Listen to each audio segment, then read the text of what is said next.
Aragorn's a tracker hunting coons at night. Gimli swinging axes, but his aim ain't right. Legolas is prepping, shooting buds off logs. Harlan's painting toenails, yelling at the dogs. Saruman's a neighbor's always causing grief, scheming in his tower like a backwoods thief. With the swamp behind and the mountains ahead, we're just good old boys doing what Gandalf said. Frodo's carrying the ring and his dragon slow, but we're marching through the mud with a steady flow. Of Arrakis, it's me, Shai-Hulud, your beloved sandworm of the desert. Many people are saying Paul Atreides, little Paul Atreides. I call him Pesky Paul. He's Al-Mahdi. People are calling him Lisan Al-Gaib. Pesky Paul's calling himself Muad'Dib. He said, Muad'Dib, I'm a little desert mouse, just a humble little desert mouse. And he is very tiny, I saw him. Middle-aged mutant ninja turtles, middle-aged mutant ninja turtles, middle-aged mutant ninja turtles. All of their shoes are from New Balance, and turtles used to battle all over New York. It was radical. Now they work late nights in customer support. It pays the bills. They would break dance in their teens, and now they use sleep apnea machines. Middle-aged mutant ninja turtles.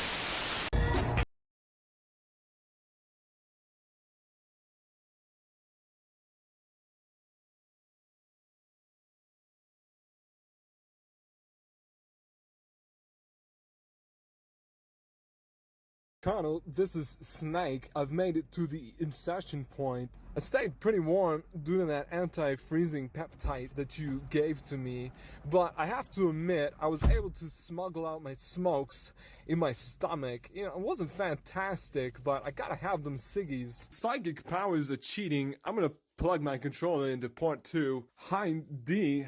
More like D Hind. Ho! But seriously, what's a Russian gunship doing here? Big back, big back, big.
Good evening. Still trying to figure out the sound situation. Welcome back to Nerddom's Pull List for the week of January 29th, 2025. Issue 55. How's everyone doing? Good evening, good evening, good evening. I don't know if you can notice. What's up, Mendo? There's a table behind me. This is our project table. What up, Brett? We gotta do our intros. Let's do it. Welcome back, Mando. They all hate you, Mando. Collector! I haven't made one for you yet, dude. Welcome back. I'm sorry, Brett. Here you go. You got it going on. Not in a gay way, just in a hey mate. I wanted to say that you're looking okay, mate. Why can't a heterosexual guy tell a heterosexual guy that he thinks his booty is fly? No, we gotta have that. We gotta have intros. We have to have intros. We got a little bit of stuff to talk about, huh? A little spicy this week. That's way too long. I can make it longer. YouTube doesn't like it when I make it longer, but I can make it longer.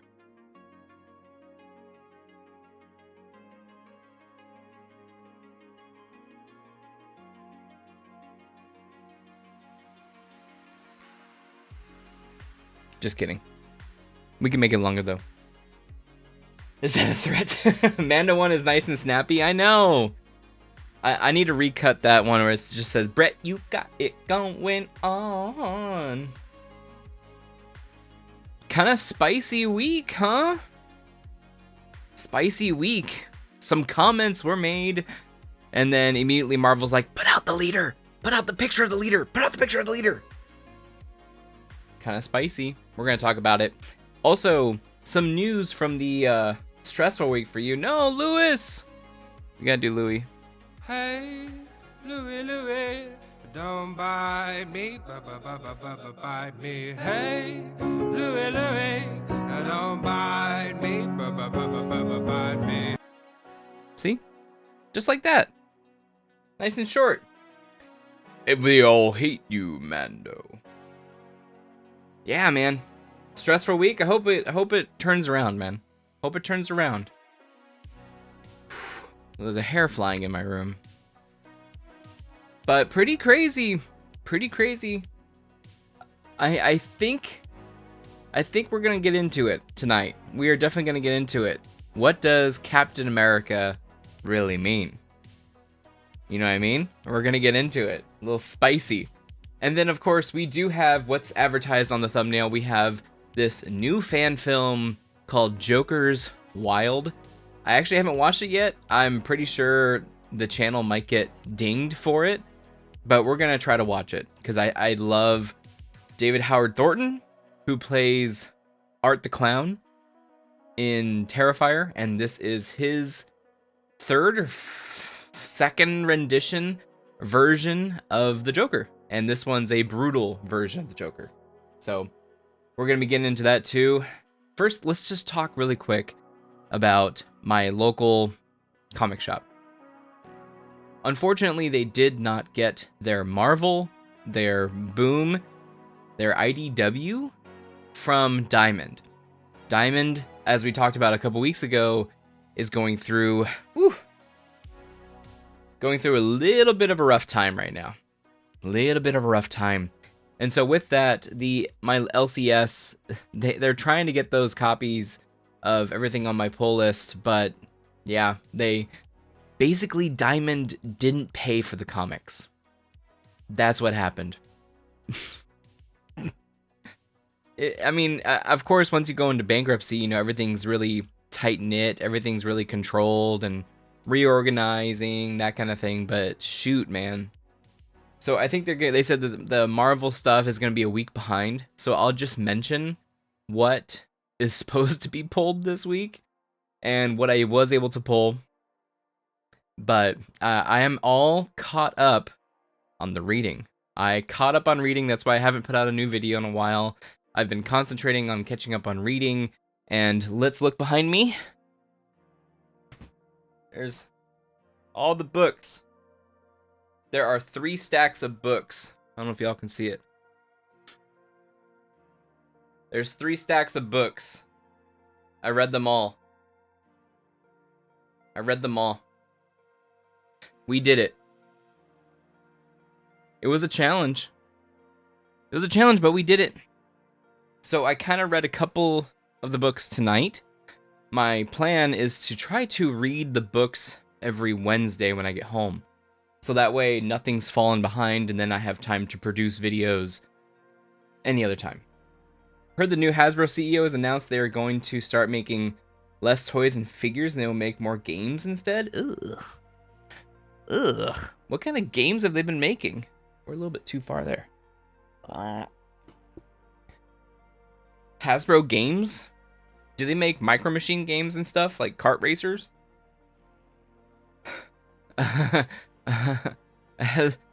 How's Hasbro's Star Wars license doing? I bet that is a lot of plastic that is in the trash. I saw another Acolyte, a lot of Acolyte figures showing up at Marshall's, Ross's, a bunch of budget stores, man. There was supposed to be a Transformers game? Dude, War for Cybertron. That was the game. That was the pinnacle of Transformers games. You can't get anything better than that, right? Wasn't that the game? Transformers. War for Cybertron. This was old, man. I am so old. 2010. Honestly, if you watch the video, it probably would hold up. Cybertron, our home. For generations, it has been a It's gonna hold up. until 720 is the highest. for power That was a good divided game. us. Dude, so good. Now we fight enemies. This is actually just someone's video. Our brothers. Gameplay. Player campaign, and don't need to be babysat. So Which is a good. godsend because they can be pretty dumb. This came Getting out in stuck on 2010. walls or jumping down into I remember instant this death game. pits. Though, if you got a friend who's free, you can play the entire story in co-op instead. Ew, he's playing it The on playable characters are PS3. divided up into 4 classes. He's playing it on PS3. Ew. Board games, I guess. Oh, Candyland. Lots of Hasbro figures at Ollie's. Is that a East Coast thing? I don't know what that is. I'm on the West Coast, bro. That was a good game, Brad. Exactly. You said War for Cybertron, a sequel, Fall of Cybertron. You sold them. You sold them back to GameStop, didn't you? Didn't you? Oh, so sad. Peter Cullen's voice as Optimus is so iconic. How much do you think he's gonna license his voice out to them for? With an AI bot, right? Oh man, dude, we gotta talk about AI too. Fudge. Hope you guys didn't have stock in NVIDIA. Hope you didn't buy recently. Holy crap. Speaking of which, they also said that their 50 series cards are going to be very, very limited. Oof. Thought it would be easy. Oh, that would be ironic. You're right, Brett. He's playing a robot, and it's a robot playing a robot. Robot playing a man who's playing a robot. God, my brain. Thought it would be easy to get them back. Yeah. Yeah, now they're rarities, huh? You can you even buy that digitally? Let's check it out. Let's check it out on Steam real quick. War for Cybertron. It is not coming up. Nope. You got Transformers Battlegrounds. God knows what that is. Who has the license for that? Is that an Activision game? Is that an Activision game, right?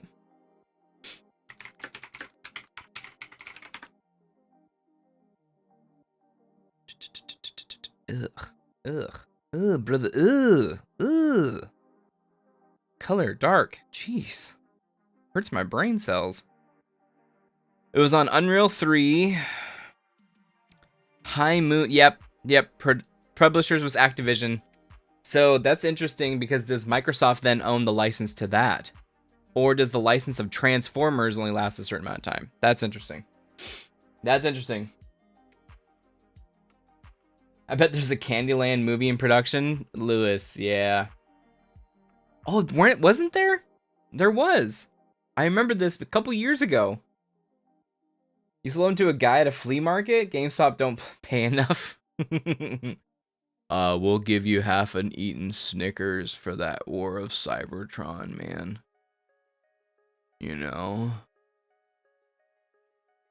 I heard there's a new Transformers anime in the works by Studio Trigger. Who is that? Is that with Netflix? They're like $50 up on eBay. I sold them all to that guy at a flea market. $50? That's not bad. And I think with the Xbox is backwards compat. Yeah.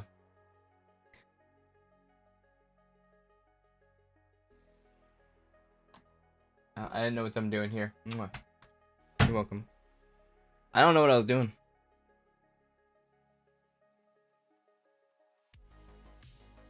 They made Cyberpunk. Oh, that's gonna be good then.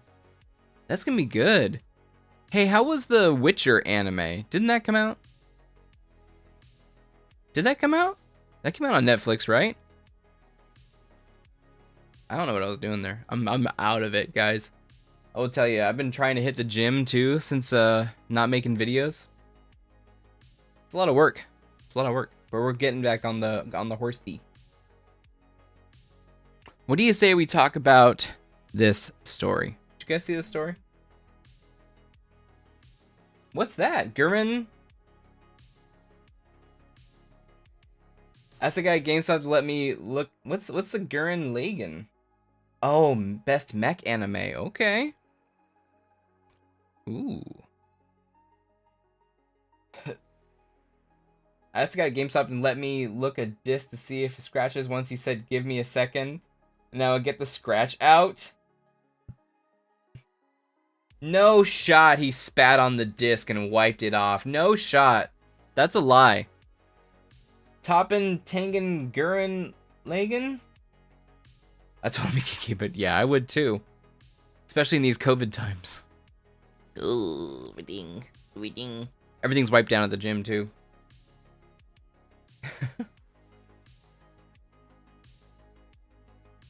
A drill to pierce the heavens? That's cool. Is that in German? Sprechen Sie Deutschen? Believe in the me that believes in you, Brett. Oh, you guys are nerding out together.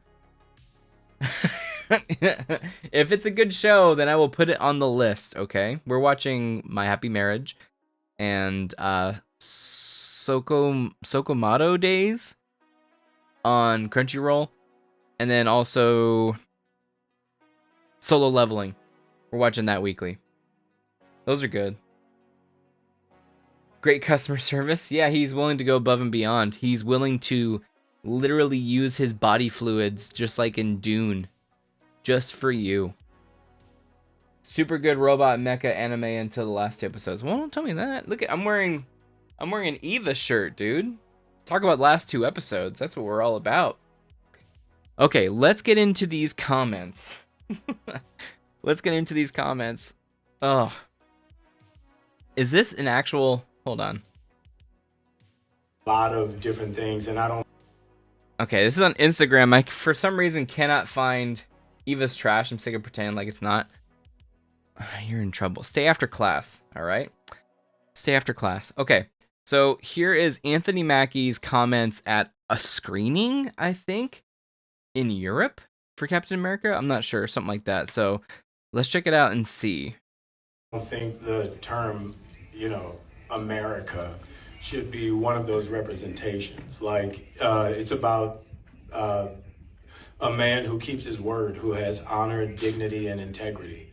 Someone who is trustworthy and dependable. This is kind of like an aspect of a dream coming true. Okay, so... For me, Captain America represents a lot of different things, and I don't think the term, America should be one of those representations. So I will give him a little bit of room here. I think it's very hard to... He should have been trained by the publicity team on how to answer these questions. Really. And I give them a little bit of room because they're adult pretenders. That's, they're not philosophers. A lot of them, I've heard so many stories from firsthand that actors are not the brightest in the bunch. No offense. No offense. They can act their ass off and they can pretend to have these feelings, pretend to be these characters. But public speaking and philosophers and some of them philanthropists, there you go. They just don't know. It's kind of like a word salad. So I think what he's saying here is it doesn't really represent America. And this is me giving him lots of credit.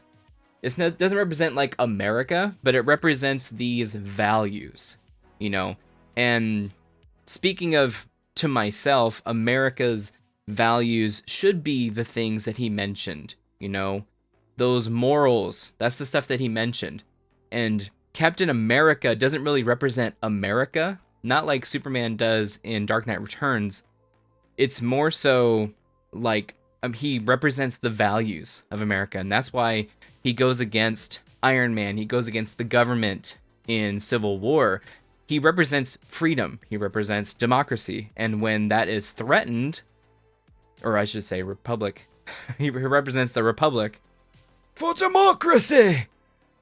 When that's threatened by Iron Man, by authoritarianism in that regard, giving up their freedoms, that is when he has to go against the government. So he's not a government hound dog, per se.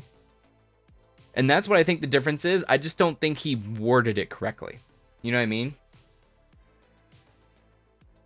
Eva's trash. No, it's not trash. You're trash.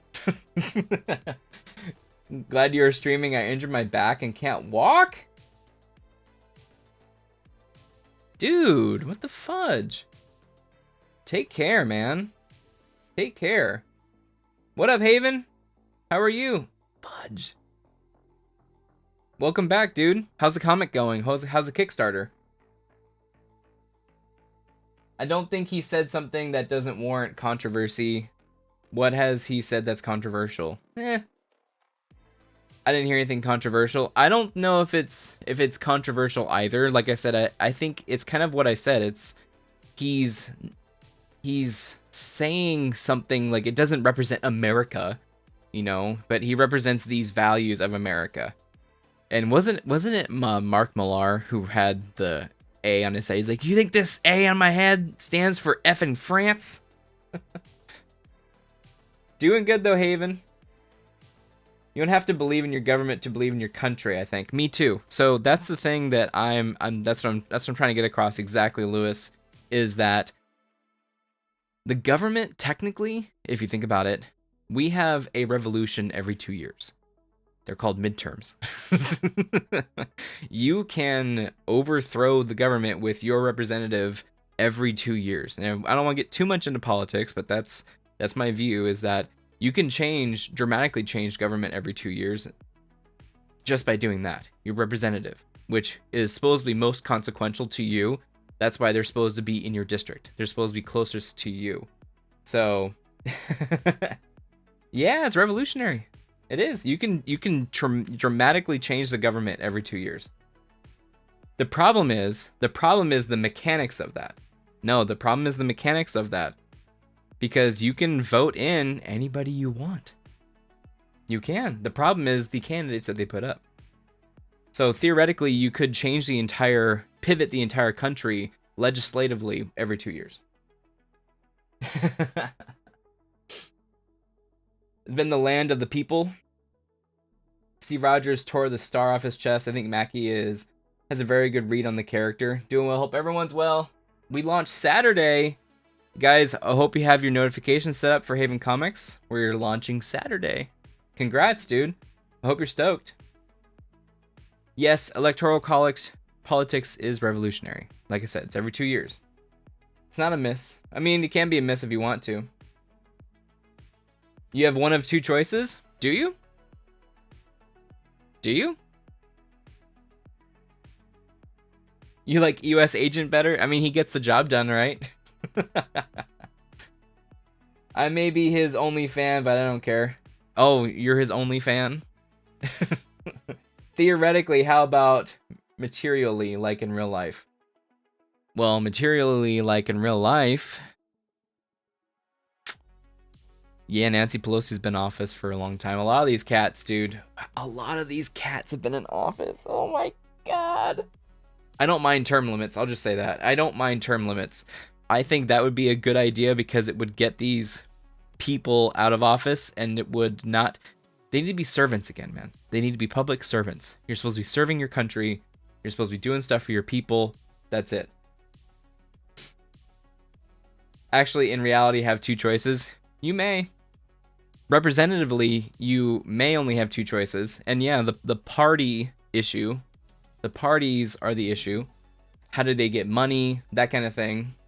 You know, was it CPAC and the DPAC? I don't know the names. The super PACs. All of it is money. And that's the sad part. Might get money out of politics. Like I said, they should be... they're civil servants. That's what they're supposed to be, man. They are self-serving. Exactly. And why they get more worth once they've been elected. And I will always tell this story. There was a woman, I remember during COVID, I was very engaged politically because there was nothing else to freaking do and I was stuck at home. I wish I made a YouTube channel back in the day, honestly. We need a Jedi Council. That's outrageous. How can I be a master, but not be on the Wait, what was it? How can I be on the council and not be a master? That's my impression. It's not very good. The Jedi failed too, yeah. Because the Jedi got too involved in politics, right? We are peepers of the key. Peepers of the keys. That doesn't sound good. We are keepers of the peace, not soldiers. Told you I'm tired. Jesus Christ. We need the death watch. This is the way. We're being really revolutionary. YouTube's gonna shut us down, boys. I think we need Lord Frieza. He gets things done. Rules over his enemies with the giant fist. Didn't he turn face? Didn't he turn face later and he's all making a life of himself? He's a walking Death Star, that's true. He'll blow up planets, no problem. So that's what I think it is. I think people are very in tune to not even politics, but like nationalism right now. But I don't think that this was controversial. I don't.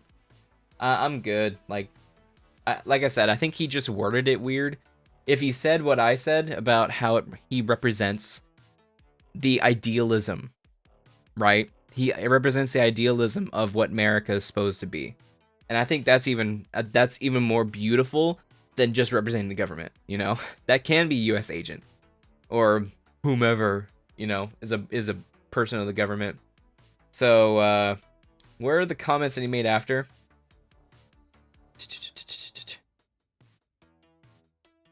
This isn't a flag-waving movie. It is red, white, and blue, but it just so happens that the character was created in America during wartime. He needs to stop talking. Let me be clear, I'm a proud American, taking on the shield of a hero like Cap is the honor of a lifetime. I have the utmost respect for those who serve and have served in our country. Cap has universal characteristics that people of the world can relate to. So again, he's getting close. Just say that he represents the ideals of America. I don't know. That seems like an easy answer for me. I don't know why we're tiptoeing around everything, man. The armor would make a good leader. This is the way. Go to the planet and do the thing. But it's impossible. No one can go to the planet. Do it or you're never coming back. I don't know why I turned into Ernest. You remember when Ernest was wearing that neck brace and he was pretending to be an old lady? He's like, you need to do this. Thanos was right. Collector. Actually, I think Thanos was incorrect because we have an overabundance of resources and we throw a lot of it away. So, and honestly, dude, looking back at Thanos, it's just like, create more planets. Create more resources. Like, what? Why would you kill everybody? Just make more. I don't know. It was weird. Captain America actually is what the government says it is because he's a military rank. And that's why Steve Rogers left, right? So was he still Captain America? So is he still Captain America if he's not enforced by the government? Because he's kind of outside the government if he's an Avenger and he doesn't report to the government, and that's what they wanted. What do you think effects will be when Trump removed or is removing DEI policies? Captain America is technically created to the government. Well, he was, but I think he has become something else. And again, if he's outside of the government organization, which I'm trying to remember where we left off at the end of Falcon and the Winter Soldier, I really don't remember if he was a tool of the government. I don't get that argument. The Reality Stone can only manipulate reality, not create matter out of nothing.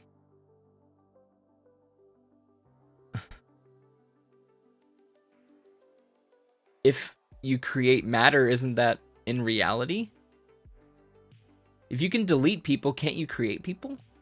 And isn't that what we figured out with Wanda's powers? Were they real? So you're saying, like, if we make new planets and we make new stuff, is it not real? I think he's saying everything right and you're just kind of no true Scotsmaning his quotes. Maybe. I still think there should be some type of connection to America. Your name is America. And not America Chavez. So I think linking that back to the ideals of America and the values of America, I think that would be the answer. And again, it has nothing to do with the government. I have a funny idea for a meme, by the way. I'll clue you guys into it. It's a picture of my two favorite games franchises. One side's Metal Gear Solid, the other side's Mass Effect.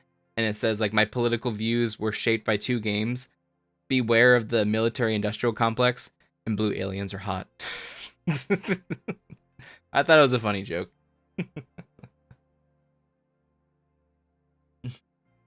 Dr. Manhattan is still a doctor? Yeah, so if you get a doctorate in education, you're still a doctor. But it doesn't mean that you're like a medical practicing doctor. It can only transmute matter into a different form or warp it. I haven't heard the Infinity Stones can destroy or create matter. Well, I mean, they destroyed people. Didn't they delete people? I guess I don't understand still how it all works, but I would just create new planets and create new solar systems and stuff like that. Make them habitable. I mean, we have so many problems, especially with the freaking the scrolls. I've had this channel for over a year and we still haven't addressed the million scrolls that were on the planet, and the old president's like, we're gonna come and kill you. We haven't talked about that. I hope this movie addresses that. This movie has a lot to address. A lot to address. Wish Bucky was Cap. They keep calling Bucky the White Wolf, and that was totally different person in the comics. So I guess he's still just Bucky with the groovy new White Wolf name. Yeah, he's still Bucky. He's still Winter Soldier, and we're going to see him in Thunderbolts. So, what's scientifically impossible? To create matter? I mean, these are magic glowy gems. Bucky would have been a better Cap. Yeah, he would have been. And like I've mentioned it before, the story is just there automatically. The redemption arc is there automatically. There's a lot of unused matter that could make more abundant resources. That is true. So a lot of space material that is just floating out there, if you're able to manipulate matter and you're able to then take the atoms of a certain thing and then create new atoms out of that and create new planets out of that, you know, so there's lots of there's lots of elements out there that you can pull in. Thanos really could have gone the other way with things. Yeah, I think so too. Dude, those scrolls! I'm telling you, Collector. Are you going to watch the Friendly Neighborhood Spider-Man cartoon? Yes. First 2 episodes are out. Saw a clip from the show. Not sure what to think of it. Think whatever you want to think. I am going to watch it, for sure. I've heard some okay things. You know, I don't know. It's a different universe, I guess. Isn't White Wolf T'Challa's adopted brother? See, that's what I don't know. That's what I don't know. I mean, MCU kind of plays fast and loose with a lot of the lore, and they do merge a lot of the characters into stuff, so... The new Spidey voice actor is a weird guy, but the show is good. I don't even want to touch that. Oh, and in the Trump stuff, I don't think Trump has any control over what the companies do, but it is definitely a signal change. He only has control over the government, you know. I think companies are going to do whatever they want, but there's definitely something else going on with that. I don't know if it's going to change anything. I think what changed more than Trump is the dollars that they haven't been getting. If there's anything that you want the companies to change, talk about their wallets. They don't care about politics because, again, they will survive after the 4 years. They will be around, possibly. They would want to be around for a way long time. These companies want to make money and they want to be around. So, oof, yeah. Yeah. They're going to do what they're going to do, really. White Wolf was a leader of the Wakanda Secret Service. Guys that wore White Panther suits that became mercenaries. That's sick. I didn't know that. When was that run? Are you going to review Assassin's Creed Shadows? I think some other stuff comes out around that. When's their release date for that? Dude, I'm going to definitely review... I don't know if you guys saw me on Sunday. Dude, that Ninja Gaiden game is amazing. Ninja Gaiden 2 Black? Oh my god.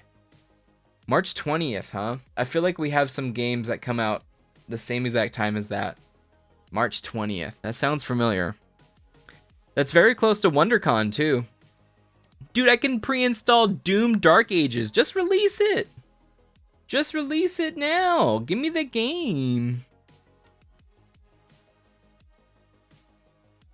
I can't remember what it was, but comics around the time Avengers X-Men arc. Oh, really?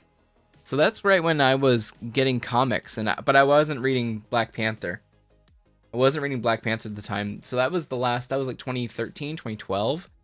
I have all of the AVX comics. I might get those graded. What do you guys think? Is it worth it? I thought I looked it up last year and it wasn't quite worth it, but with WonderCon in Anaheim coming up, that's right down the street, I might do some more CGC grading. I think I paid $200 for 10 comics last year, and it was worth it, man. I got Superman New 52 graded. I got a bunch of stuff graded. Oh, next story. This guy messed up. He stepped in it. Benedict Cumberbatch says he will appear as Doctor Strange in Avengers Doomsday after all. So, I mean, just... what? So confusing. I mean, just... I would have said, nah, I'm not in it, and then showed up. I think that would have been cooler. But, you know, what am I going to do? I think people see that the Avengers lineup is very slim. So if he's not in it, it may freak out the corporation again of fan interest. Like, who is going to go against Tony Stark Doom if not a Doctor Strange, or especially Strange because he's got magic powers. Doom has magic.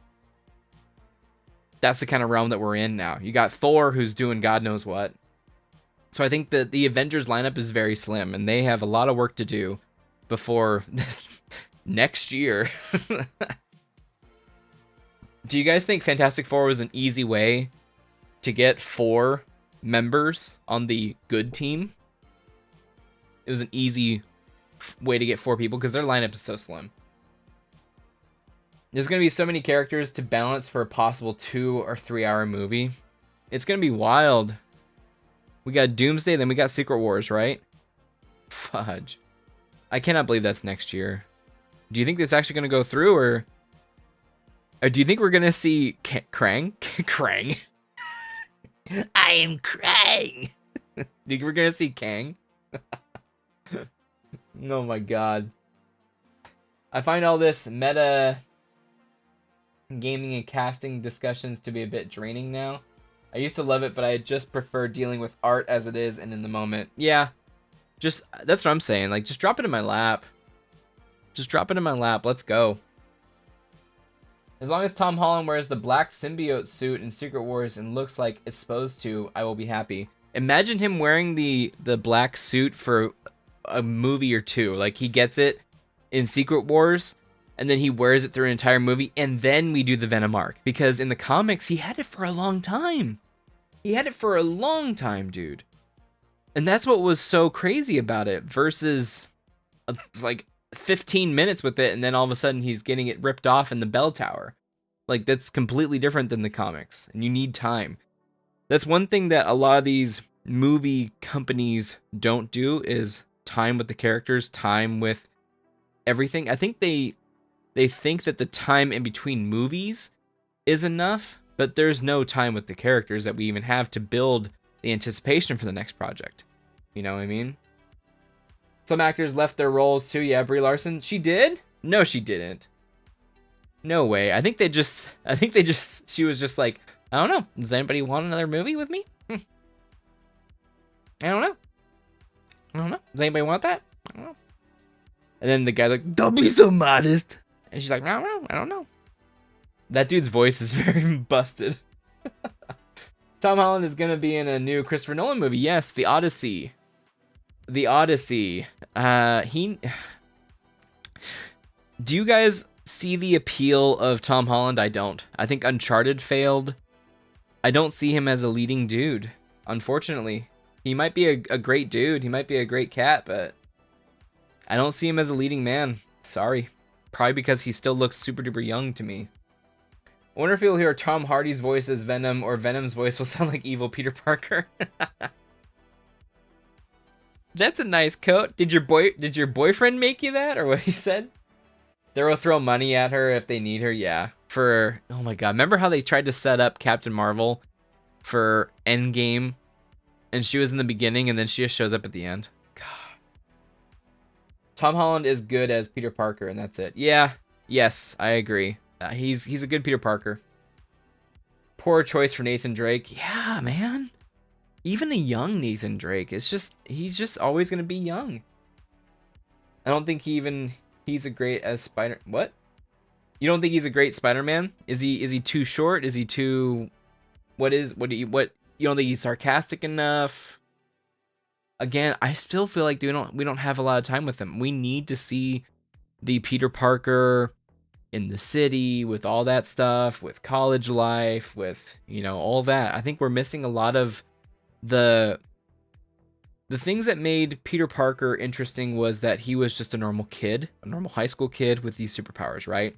So we haven't seen this Peter Parker be a normal kid really since the first one. Not enough charisma? Yeah, he needs to put on the charisma. That's one thing that Andrew Garfield was able to do in the first one when he put on the suit, right? He was almost like a dick. But he was too much of a dick. I don't know. Kept being rumors above Andrew Garfield Amazing Spider-Man 3 movie. Do you think that's still happening? No, I don't think so. He might show up in Secret Wars, I think, or what they're doing is setting up for, they like the Ultimate Spider-Man. I saw a picture of him lately with the beard, and he looks just like Ultimate Spider-Man, which I am caught up on the run of Ultimate Spider-Man, and I dig it. I dig it a lot. I like where we're at. He's being hunted. He's being hunted. Hunted. Him and Harry are being hunted by Kraven in, what's it called? Savage Lands in the Ultimate Universe. So it's pretty wild. Pretty wild. I'm going to wait for the next issue, which comes out next month, I think. Okay, so maybe we'll find out why Thor was crying. Yeah, exactly. Oh my god, dude. I don't even want to touch on the Baldini. Baldoni, Ryan Reynolds, that whole situation. It's so freaking weird. I don't know what is going on. I heard a little bit of stuff about that whole situation is wild. Okay, so this is going to be a warning. I did hear that this video that we're about to watch is extreme. So if you are sensitive to violence or horror or possibly gore, blood, be sure to not be watched for the next 15 minutes or so. We're going to be watching Joker's Wild, which just came out. It is David Howard Thornton, like I said, who plays Art the Clown. It is his second or third try at playing the Joker, and this one is a little bit gruesome. So we're going to be watching this really quick. Amazing Spider-Man 3 is not likely to happen, just as Snyderverse. Yeah, I don't think so, yeah. All right, let's watch this real quick. Let me get your guys' thoughts. Oof, I actually haven't watched this yet, so if it's too gruesome, we'll figure it out. Or if we get dinged, we'll figure it out. So here we go. In 3, 2, 1.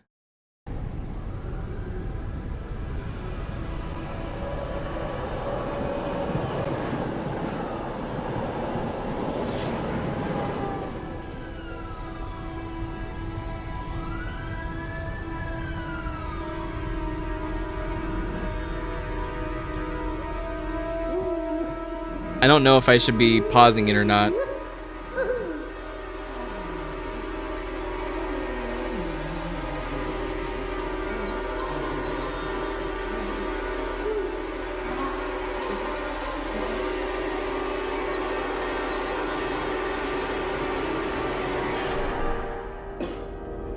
Well, it's on YouTube, so hopefully it's not too bad.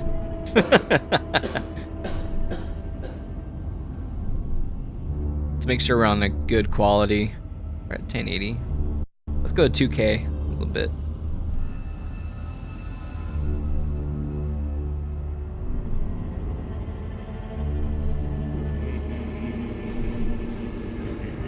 Oh. Are they doing Jason? I see the domino mask.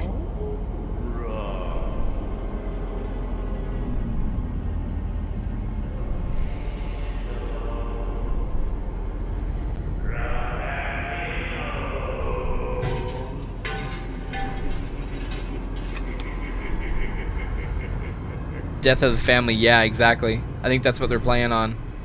He's got an IV in his neck. Is he removed his eye, dude?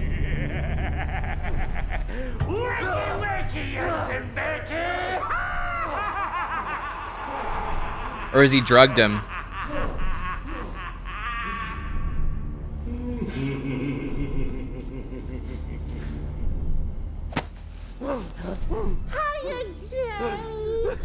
It is. I'm sorry, I'm so sleepy. I've been trying so very hard to stay alive for you. I'm just so very tired now. Rob! It's rude not to look at me when I'm talking. He is the most tortured Robin, indeed. Even his first backstory. What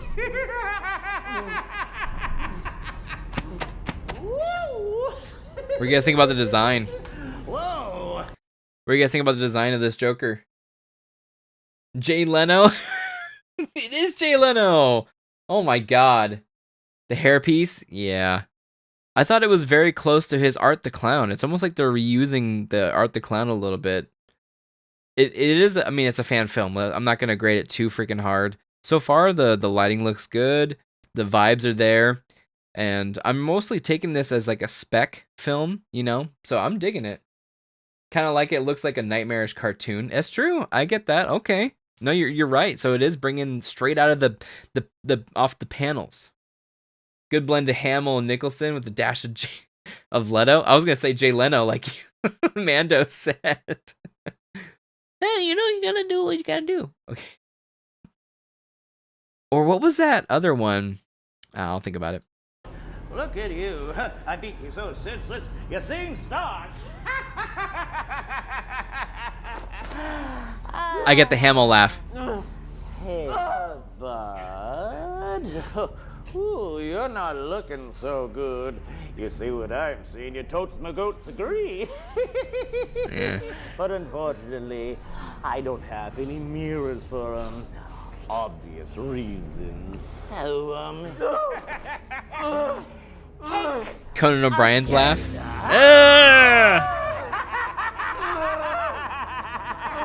So I thought he removed his eyeball.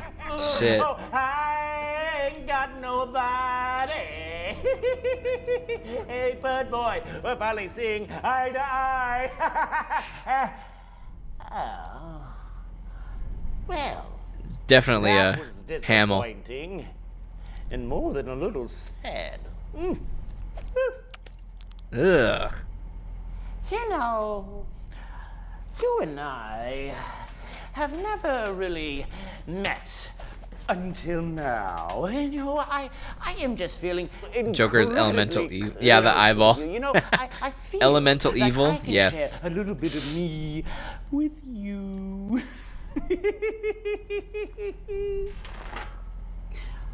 Rude. Passed out.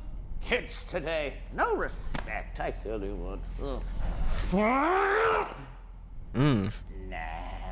No, I need something to get the point across. They're playing off the comic right there. Alright, let's see here. Where did I get all these wonderful toys? It's a pretty good Joker. Screw that. Too medieval. Ooh. Too medieval. Now this. Yeah, the hairpiece. Ooh. Yeah. Now this could be fun for later. Doesn't fit his look. Yeah, that's true. His outfit, it doesn't fit. Oh, there we go. Happy Meal toy. Yeah, it didn't look the best. Nice, shiny. The eyeball. To the point. Oh my god. The reference, Gorgonite. You like John DiMaggio's Joker for his arc? Oh. Mm-hmm. Oof.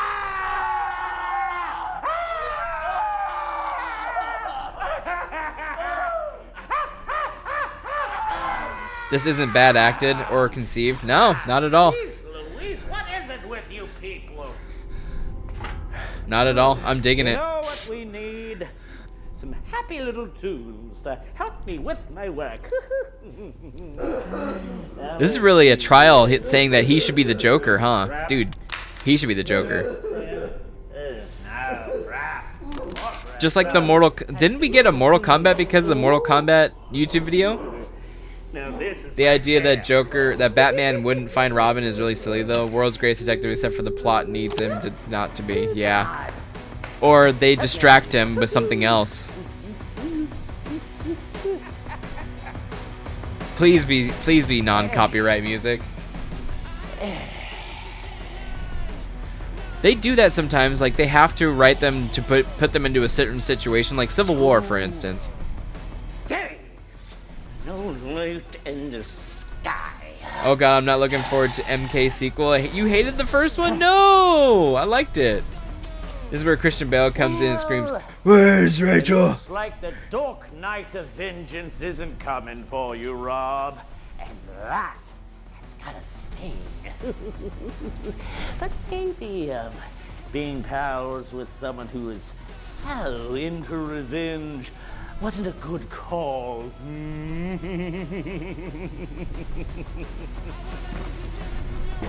He's very emotive with his face. He's great. Something to avenge, shall we?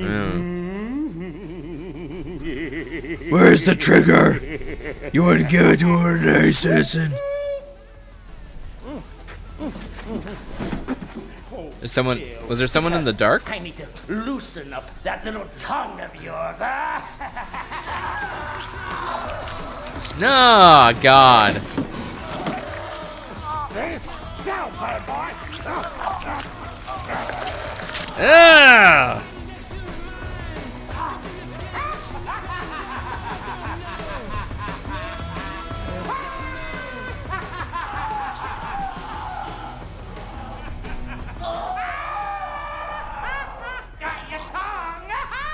The squelching, yeah. Ugh.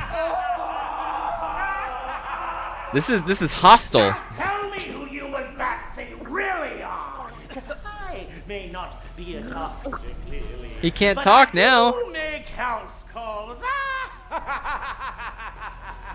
I like the lighting there, Lewis. Oh, he ripped out his tongue. Damn it! Secrets first, tongue after. House. Oh, now he'll never know who Robin really is. Oh, you hear this?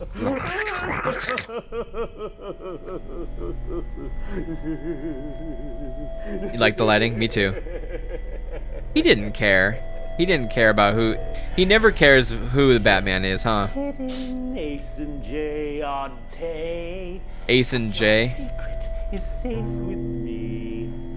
I'm a homie like that. Getting the Batman feels to this scene. Real talk. His upper lip's kind of freaky. I got a little joke for you. I think it'll cheer you up a little bit. What kind of bar is Robin's least favorite? His necklace is weird. Wait for it. It's like a puka shell. Ready? I don't know what it is. A crowbar! Here we go. One day. You'll get it one day. He's eating a McRib with too much ketchup on it. Holy Oryx. Ew. I didn't really know him too well. Oh my god.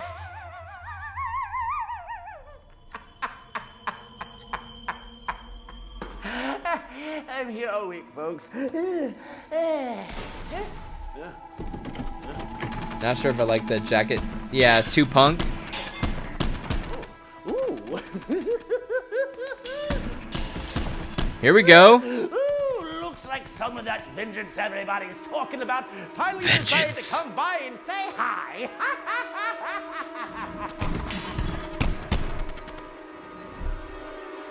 Okay, that's a fan. Got it. Enough. He's here. Yeah. Now, Batsy, rein it in. For Robin's sake. Not in front of the child now. Caesar Romero in there too. The laugh. Yeah. A little bird wouldn't spill his guts. So, it looks like it's up to me It is. to do the heavy lifting. Oh shit. Ugh. Yikes! That looks serious.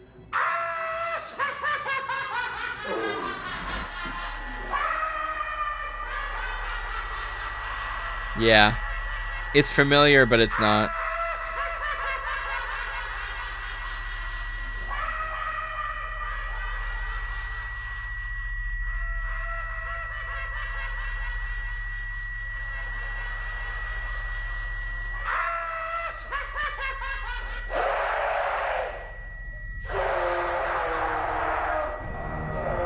Okay, that's it.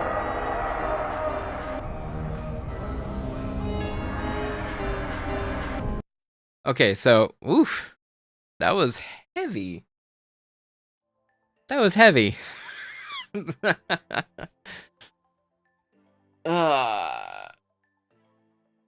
think that is something the Joker would do? He would gut him like a fish? He's done worse? Yeah, he has. He has. That was the worst McRib commercial I've ever seen. He stabbed him in the McRib, that's for sure. So some positives, of course, the Joker was good. The plot was a little weak for me. There should have been a goal. I mean, other than, I guess the goal is just him killing Robin, right? Look at it, was shot on red cameras. Looked good. Cinematography looked good. Lighting looked good. Set, yeah. Look at every single one of David Howard Thornton's family friends. Continue support and encouragement to play this character over these many years. Yes. Special thanks to DC Comics for allowing fans an opportunity to express their love for these stories in such wonderful new ways. So it is like a horror version of that storyline, I guess. He did nuke Metropolis? Oh, yeah, that's true. And didn't he, I mean, in the Injustice timeline, right? Didn't he nuke Metropolis and kill Lois Lane? Or he made Superman kill Lois Lane? And that's the whole Injustice line, right?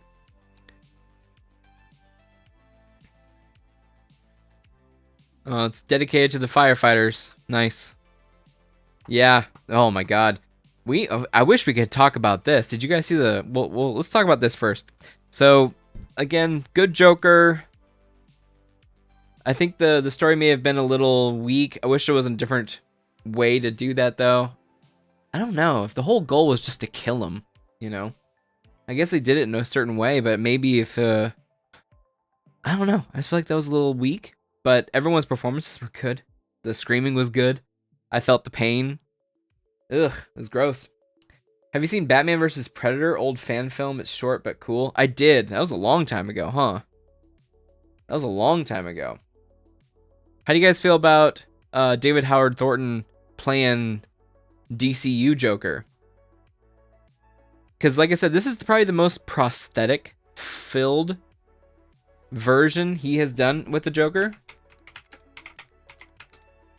He's done a couple versions of it.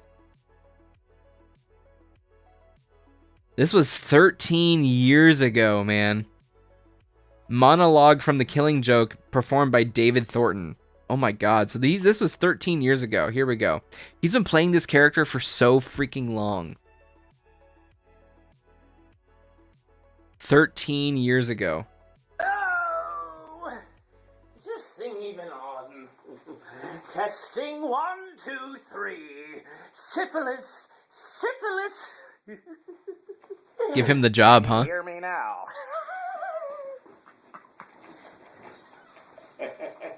And he is a professional mime, I believe, too.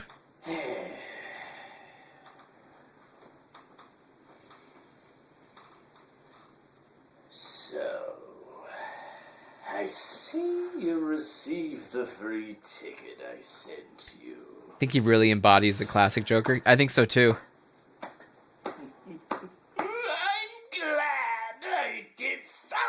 You to be here. Like you said, oh, there's the little laugh. It doesn't matter if you catch me and throw me back into the asylum. Gordon's been driven mad. I proved my point. Yeah. I've demonstrated that there is no difference between me and everyone else. All it takes Definitely Hamill, huh? one bad day to reduce the sanest man alive to lunacy. That's another superhero thing that keeps coming across. I don't know, is that a Frank Miller idea? Because the Punisher, Daredevil get into that same situation too. Punisher even says, "You're one bad day away from me." I think there's even one whole arc called "One Bad Day" or something. Or is that Spider-Man? I don't remember. I don't think James Gunn will tire him. He only wants to do things he's interested in. I can see that. How far the world is from where I am. I don't know how he's going to bring the bat in. One bad day.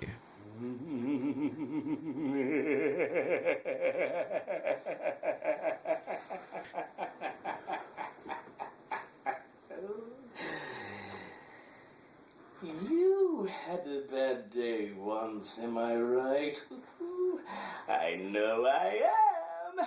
I can tell. Oh, yes. You had a bad day and everything changed. Why else would you dress up like a flying rat? Ugh. Yes. You had a bad day and you weren't as crazy as everyone else. Alan Moore did Killing Joke, right? You won't admit it. Oh. That was Alan Moore. No. You have to keep pretending that life makes sense. This is before Mark Hamill played the Joker in the Killing Joke animated. God, you make me want to puke. Like he's doing Sergeant... Is it with you? Like, come on. That's too obscure. If he wants to do World War II DC movie, he could go green light a JSA movie, yeah? By the mob, maybe? Wait, he's doing a Sergeant Rock movie? By some mugger, huh? Oh my god. I don't know if he's interested in doing a whole DC connected universe, is he? It's so weird. Like that. Or is an old movie like that supposed to be connecting the dots and creating the baseline of the whole universe? Like that. Happened to me. You know,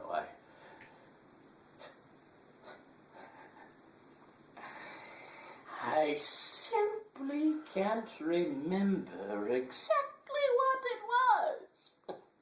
Sometimes I remember it one way, sometimes another.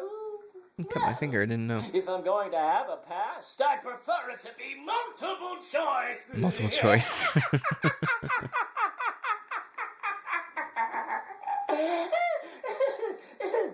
But my point is, my point is, I went crazy. So you can see his evolution of the character, huh? You can definitely see it. Yeah, I'm not sure. It is a blend of a bunch of Jokers. It's crazy how long he's been playing that character, too. God. But thanks for watching that, guys. Oh, man. So, did you get any War Machine comics? War Machine comics came out? I actually did buy issue 1 and 2 of the new Iron Man run, but God, do I not like it. I read the first issue, and I did not read the second issue, and I don't even know where it is. I swear I bought the second issue somewhere. It's somewhere. I don't know where it is. I feel like I'm missing a whole week, but I'm not. I do have my League of Comic Geeks up, and just to let you know, too, I wasn't able to get my Marvel comics this week because the whole Diamond issue. So Diamond didn't pay for their comics locally, so they're having a really hard time getting the comics to even their distribution centers. Really crazy stuff, man. Really crazy stuff. I just mean any War Machine in general. Oh, gotcha. No, I've never really bought a War Machine comic. I've only bought... I think I bought one War Machine comic, and it was after he got seriously injured in Invincible Iron Man run, pretty later on by Matt Fraction. I think that was before his Hawkeye run. It was around the same time that Iron Man... It was around the same time as like 2012. I picked up all of the Invincible Iron Man trades, and I read all of those, and then I got... Oof. Yeah, I don't remember that whole thing, but did a new book come out this week? I'm trying to look at all the releases. Because unfortunately, like I said, I wasn't able to get my Marvel books, but I was able to get my DC and some Image books. So how about we just get into what I was able to get? It's not much. It's not much. It's only 4 books this week. But I was supposed to have 8. More of a Marvel kit, I guess. Let's get into it.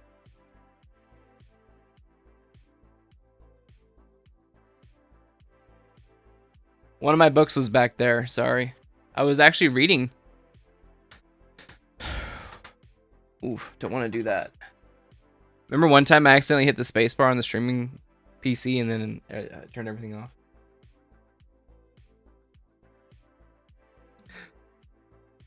This will be the pick of the week already. I'll just tell you guys.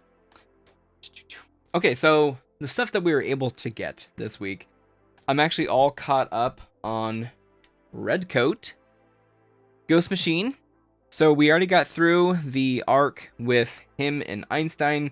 It kind of finished off that arc with him visiting Einstein in the 50s in the hospital in the final days of Einstein. And then we see another, it's kind of almost like a side story in the last issue with Redcoat meeting a family in a cabin who is basically like the family from Resident Evil 7. They kill people and leave them underneath their floorboards and then they rob them, basically. So they ran into Redcoat, who is immortal, and they try to steal his things. He is able to fight them off, and that was the last issue. So it looks like he's going in to meet... Is this Johnny Appleseed? I have no idea. I think it is Johnny Appleseed. He's got a pot on his head. They're eating apples and stuff. Not quite sure. But yeah, that was the last issue, and we actually did see Redcoat in the latest issue of Geiger, which is crazy. So he's still around in the age of Geiger. Remember, these are both on the same timeline, the same universe. This is just in the past of that universe, and then Geiger is more so in the future after the nuclear war. So Redcoat is around, and you actually see an interaction between Redcoat and Junkyard Joe, the robot. And Junkyard Joe finally met up with Geiger. So he didn't know if Junkyard Joe, the robot, is going to be friend or foe. And it's kind of funny looking at Creature Commandos, who has a robotic, what is it, GI? This is Junkyard Joe, who is like a Vietnam robot. The other one's a World War II robot. So it's kind of funny, from DC. I need to buy Last Ronin. I heard that's pretty good, this new version. Is Redcoat a British Revolutionary War soldier? So he was. What happened was, he is in America, and he is fighting against the colonials, and he actually gets imbued with immortality because the colonials are messing around with the occult. And so somebody else was supposed to get immortality, and we actually do see that George Washington is still around. George Washington's kind of a bad guy in this universe. He's a bad guy. He's a bad guy. But somebody else was supposed to get the immortality. I think it was Ben Franklin. But then he gets it. His name is something Pure. God, not Jason Pure. Something like that. But G.I. Robot. Yes. So Junkyard Joe and G.I. Robot are very close to each other. Except Junkyard Joe is a Vietnam era soldier. And then G.I. Robot's World War II. I thought it was funny. Are Nazis present? I thought that was funny. I did not see that coming. Let's see. So yeah, that's what happened to him. He actually stops an occult seance in the very first issue, and then he gets immortality. But then in issues 1 through 6, there's a threat to his immortality because an occult weapon that is cursed stabs him. And so he's basically slowly dying, and he has to solve that issue. And that's when young, newly immigrated Albert Einstein from Deutschland shows up, and he's super smart already, and they help out each other, and that's when they're best friends. So then issue number 7 was kind of Albert Einstein on his deathbed, and he gives him one more visit before his passing, and he really just likes listening to the stories that Redcoat has to tell him. He's like, what have you been up to in the last 30 years? And yeah, all that happens. So really, really good book. I'm digging this one. There's actually a couple of Ghost Machine books that I'm actually not too fond of, and we'll talk about them later on. This one, though, from DC, Green Lantern, issue number 19. issue number 19. There's been a lot of spin-offs with this one. There was Green Lantern Corps.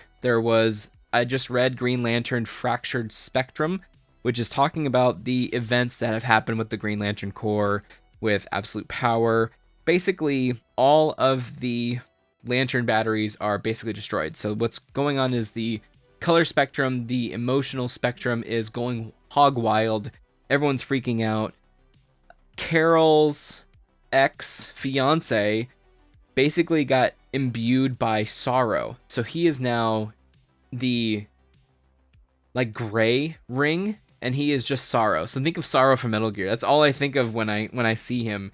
He is a gray ring, and he is looking to basically make everyone sad. And also Star Sapphire, or Carol, I forgot her last name, Hal Jordan's love interest. She is now with the Justice League Unlimited. So she has the purple power, which is the pink power, which is love. So she's very close to a Green Lantern, except she uses love. And there's a pretty cool little confrontation that happens with her and this alien life form that is supposed to be like the embodiment of love. And that was like a dark, corrupted version, because the spectrum's all fractured, right? So this corrupted version of love is almost like an obsession with her, and she explains that that isn't love. And so she had to fight against that. The Blue Lanterns, is that Hope? I think that was Hope, right? Dude, the whole Jeff Johns recreation of Green Lanterns has been pretty insane to see. And I wish I got into Green Lanterns a little bit sooner. I actually have Blackest Night. I have that run. My knickknack of the week is a new Mothman figure that was scented and smells like pine trees. That's not bad. I was hoping it was gonna smell good and not, terrible. Oof. Blech. Yeah, Hope and Saint Walker. See, I didn't get to see too much of that, but we do see some Blue Lanterns in here. Their battery got jacked up during Absolute Power, and his name is Tharos. Tharos, who he became like the entire color spectrum, and he was all of like powerful in that whole issue run. And then Kyle Rayner became a white ring, and he tried to attack him, and he did a good job, but he didn't do the whole job. So it was a pretty crazy run, but now we're into that's all done. But the damage that Tharos has done was, like I said, he destroyed all the batteries on all the planets except for the Green Lantern, which they then reformed. There was a hidden battery on Earth, and that's why Green Lantern's powers were only working on Earth, because he got too far away from the battery and he didn't know what was going on, and it was just his pure willpower that was creating that ring, so they're able to get a real ring. Insane story, and like I said, we're now seeing a new age of this, and we'll see if he's able to pull it together. But I've read a little bit of this before the stream. We see Star Sapphire interacting with Justice League, so you see Bat and Superman and all them in here, and they're fighting off something. So it's kind of cool to see the bleed over between this and Justice League Unlimited. I'm digging it.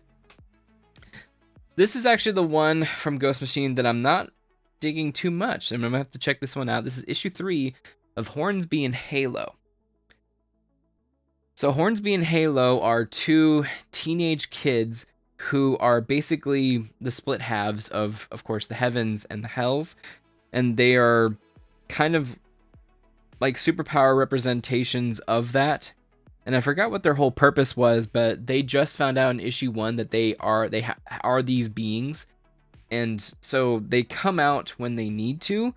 It's just that it's kind of cool to see a difference in relationships between Hornsby, which is her, and then Halo, which is him.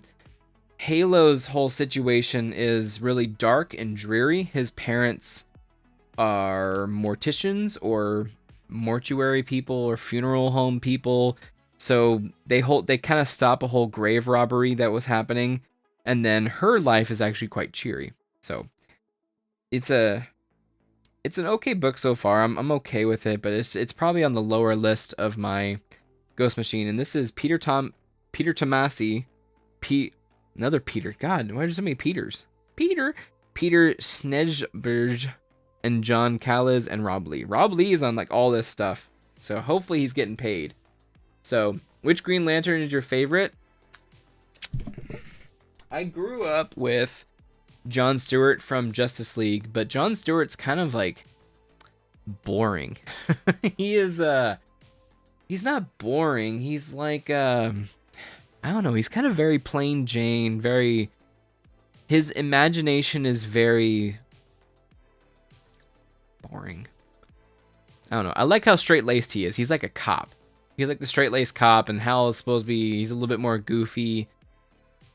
Kyle is like a youngin' to me, and then Guy Gardner is a wild one, like a tough guy.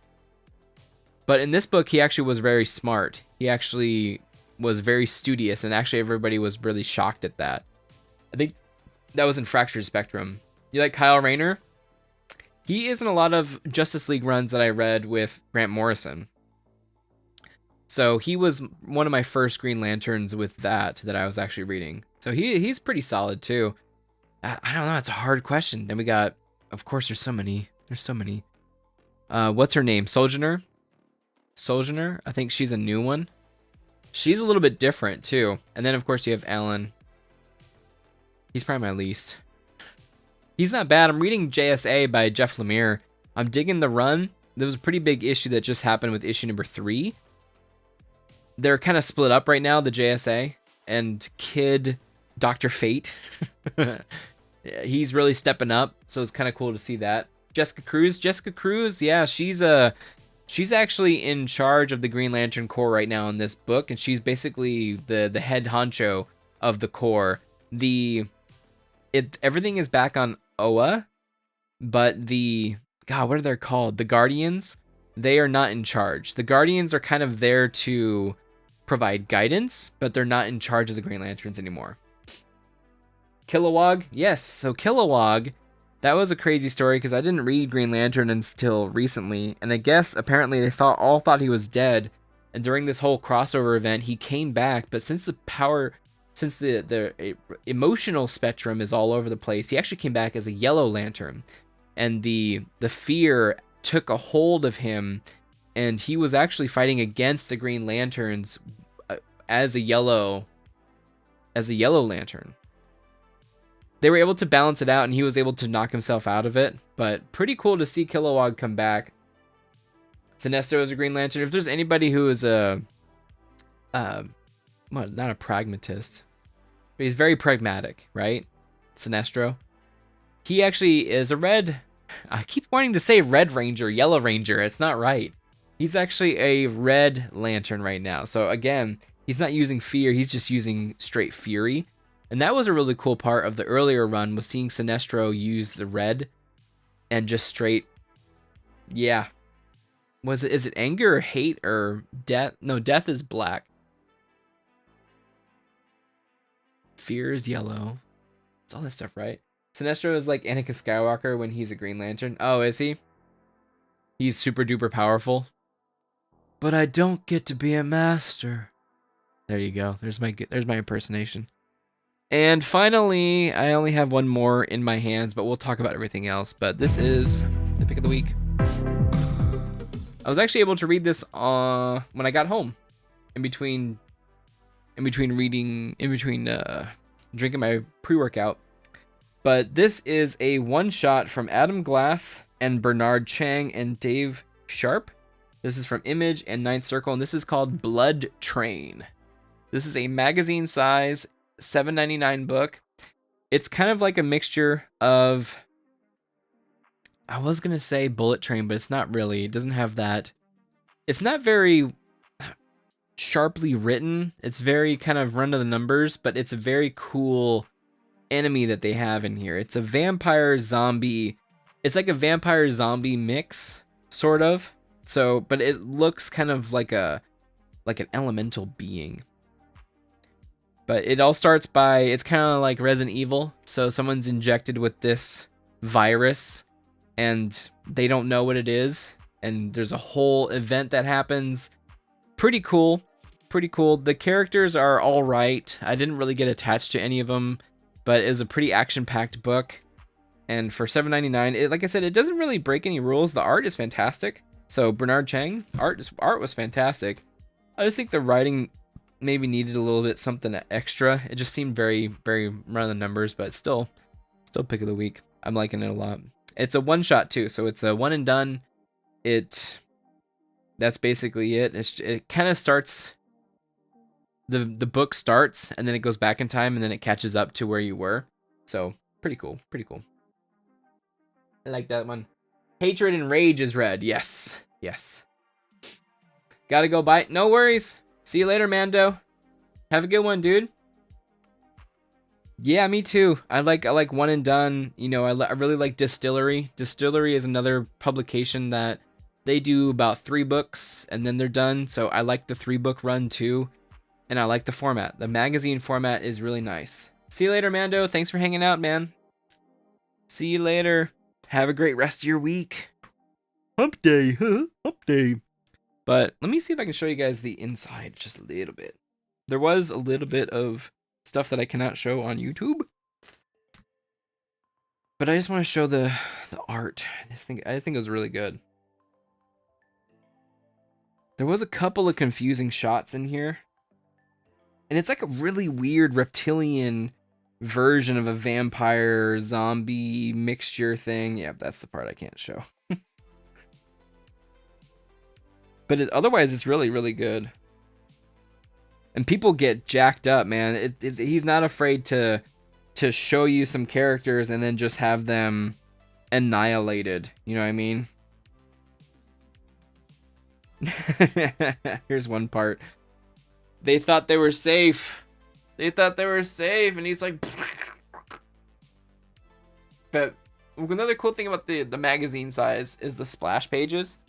He's not afraid to use the splash pages. I think using them too much is a problem.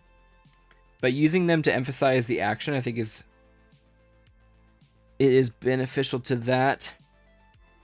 I'm trying to make sure there's no... There may be gore, but there's no nudity. So that you see this scene right here. Everyone's messed up from this one creature.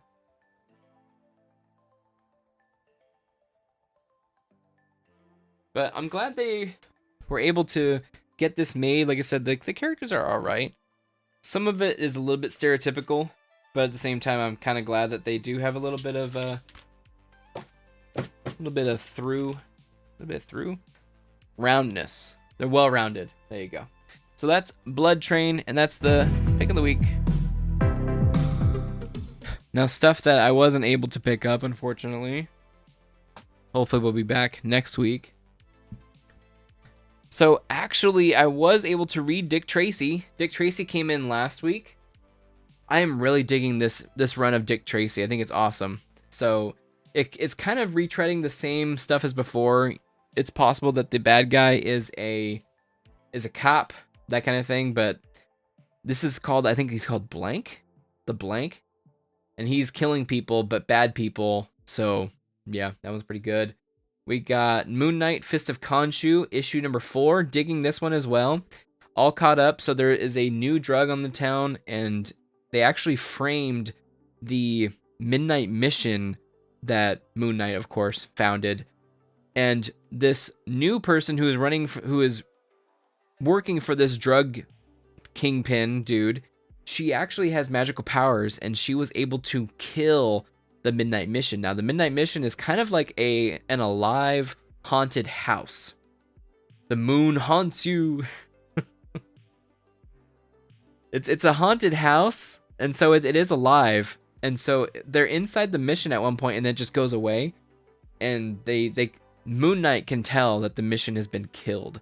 So she was able to stand on top of the building, stab the building, and it just kills the entire Midnight Mission inside of it. So pretty cool. The cops then came in because the drug dealers framed them for it. Fabulous 4th issue. I don't know what this has to do with it. Maybe they're in there. That's a cool one. But digging this new run of Moon Knight, of course, Mark Spector is back. He is the Moon Knight, and things are happening. So digging it. Good art, too. Digging the art. Ultimate X-Men. This one's getting further and further now. It's pretty crazy to see the difference between this one and the other comics, but the Children of the Atom, they have kind of broken out, and they are doing some bad things. So our main characters are kind of weaving in and out of that story, and there was like a dead body that they found with the X on it, and they then figured out that it's these Children of the Atom. It's kind of crazy to see this area in the world of the Ultimate Universe, and they talk about it in the other books and who is running it and the mutations, and yeah, pretty crazy stuff. But we're seeing a little bit of that. This one's probably the slowest out of the Ultimate books, really. You do see Viper. Viper's in second in command of this whole region. Look at that, 4.0, 207 positive ratings. Peach is killing it, dude. What is this? It's a 3.5 star. I guess it's positive. Cannon is annoying as fuck. I don't like Cannon. That's funny. Psylocke versus Armor is a matchup I didn't know I wanted to see. That's cool. So we see Psylocke in here. Their version of Psylocke. And then finally, X-Men issue number 10. This one I went through. We had the Siege. Very positive. Wow, 4.4 rating.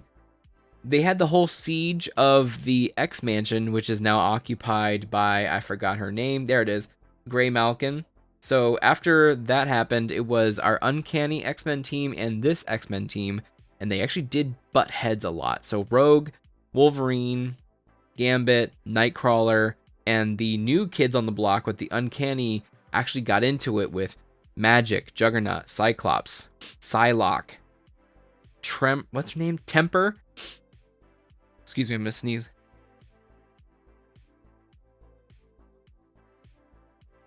I think her name is Temper. And then the other dude who I forgot is another psychic. So they got into it, but they were able to break out of there. And then we actually see that Xavier is alive. What the heck? Why am I not on? Xavier is alive, and that kind of freaks out Scott because he honestly did not want Xavier to be alive. He didn't. He wanted him to be gone and out of the picture. Look at a fantastic milestone. Another Doom comic. Okay. These are the variants, by the way. But yeah, so we see that there's two psychics. There's Xavier and another guy. I forgot who the guy was. And they kind of battle it out a little bit, but in the end, they were able to get out of there, and they were able to get their people out, which was even more important. So I forgot her name too. She's an Uncanny X-Men. She was being held captive. They were able to get her out, and then Scott and his team was able to put an end to that. The latest issue of Uncanny X-Men, what's her name, who is in charge of Grey Malkin, she actually her cohorts released these new version of Sentinels that are like dogs. And they actually attacked the kids at the mall because Rogue, Gambit, and all them, they kind of just wanted them to be kids. You know, they kind of just wanted them to be kids. They've never had a chance to be kids. And then all of a sudden, they're being attacked by these Sentinel dogs instead of Sentinel humanoids. And they have to fight them off. It's kind of like a trial by fire, even though they've already had a couple trials by fire. But there's no other X-Men there to back them up. That was pretty cool to see. And then What's-Her-Face is pissed off at Boulevard Trask, a different Trask. I think it's the kid of Trask who made the Sentinel. She's pissed at him because they're all over the news. This is out in public, and these Sentinel dogs are kind of attacking anybody. They were not supposed to be released. They were only supposed to be tested, and here they are being released into public. So she is pissed, and she's actually going after Trask. But yeah, that's the last thing that happened. I want to see what happens in this X-Men issue. And I wonder why Magic is on the cover and Psylocke, other than just selling comics. But that is my entirety of the poll list. And that's what we're missing. We're just missing a couple, looks like three Marvel comics. Crazy stuff happening, man. The Ultimates. I like the Ultimates. The Ultimate Universe 1 year in. I read that book. That book was really cool. It talked about their version of... What's his name? Fuck. Why am I blanking? Come on, brain.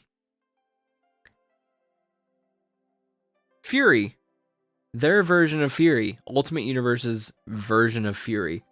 Pretty crazy to see their version of him, and he is being cloned by the Maker's Council over and over again, and he keeps redoing the same thing in different ways. It's kind of crazy to see. I like that a lot. I like that comic a lot. The Ultimates themselves, I'm not really digging too much the last issue, but Ultimate Universe 1 year in, I dug that. I dug that a lot. Oh, the Two-Face comic. Two-Face comic by Christian Ward. I like that one too. That one's really cool. It shows, it's kind of like a procedural. It talks a little bit about court cases within his white church. Pretty cool to see Christian Ward writing. I like that one. Spirits of Vengeance is good. I'm just going through a bunch of comics that I read. Tales of the Gunslinger, I'm digging that because it talks about Gunslinger Spawn's origin. I love that one. Yeah. That's basically it. Shoot. That's a lot. I read all those comics, man. We read Absolute. I'm really liking Absolute Wonder Woman, by the way. I split these up into Marvel, Indie, and DC, so I can put them in the box. But, yeah.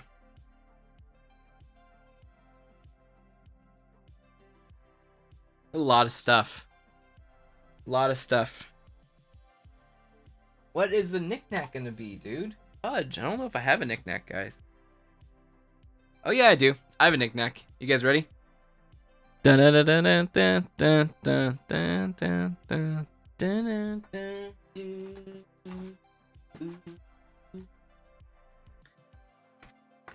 Okay. This is a bag with a book inside that I actually haven't opened. Good lord. 2022? I think this was from San Diego Comic-Con 2022. It was one of my first years going and doing some stuff. This was from Scout Comics and Thunder Comics. And what's inside this bag? They were really advertising this Eternus book. Yeah, this is from 2022. It's been in my parents' closet. I have not read this book. I actually haven't read a lot of books.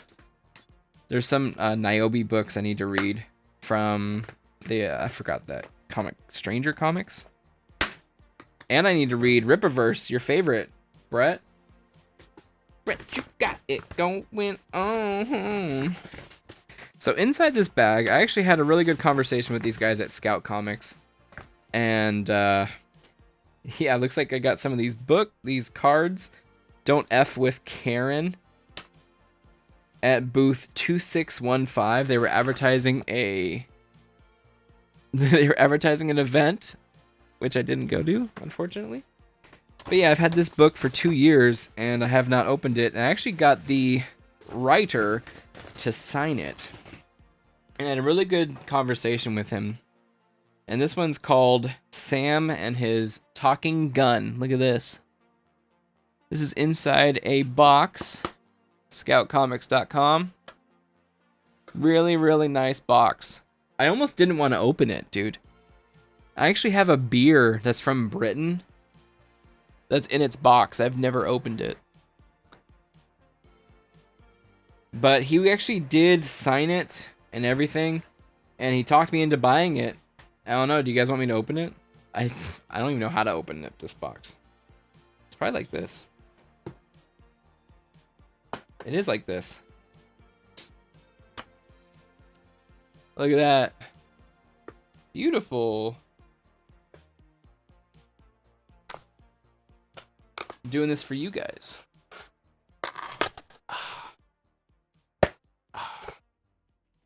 Messing with the beard.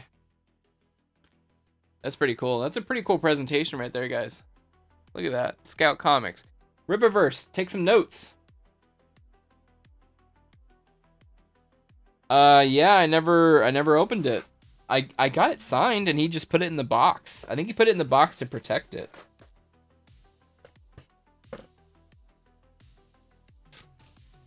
I guess it's the whole run. Dude, I don't remember buying these. I don't remember buying these. Is this the whole run? Bro, I thought it was a graphic novel. Oh no.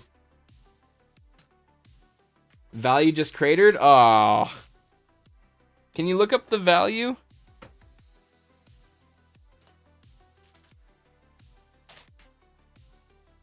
Can you look up the value? I don't know. I don't even know. Because it's signed. It already opened. Here's the signature right there.